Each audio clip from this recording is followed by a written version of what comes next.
when we want to know all things economic, and even more than that, economic growth, we go to Steve Moore.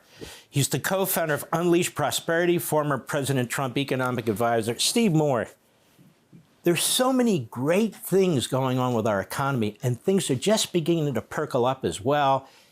Everything seems to be in place for an explosion of economic growth, and really the media are either ignoring it or they're reporting the Democrats who are just trashing everything. What do you say about this? Well, first of all, Mark, that was just a virtuoso performance in terms of explaining and educating America about what's really going on in this country.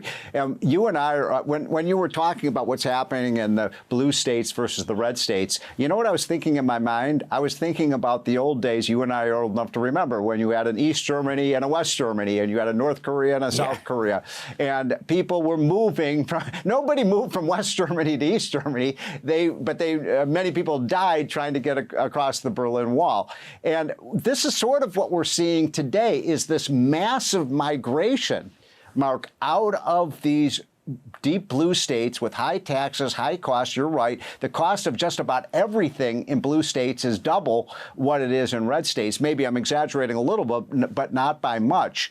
And so whenever I'm debating a Paul Krugman or some of these liberal economists, I say, if your model is so great, why is everybody leaving? I mean, my God, Florida has gained $1 trillion of wealth over the last 10 years from New York and my home state of Illinois and New Jersey and Connecticut, Massachusetts and California.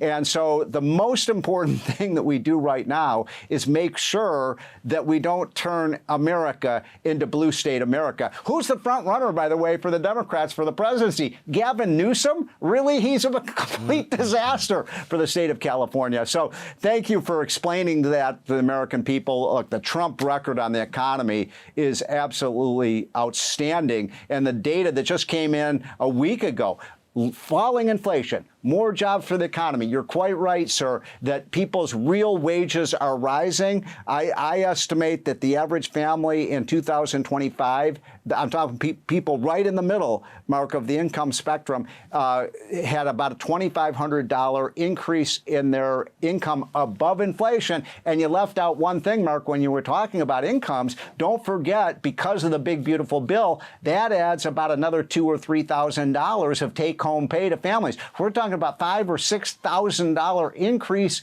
in wages and salaries and income for average middle-class families, not the rich, the people in the middle.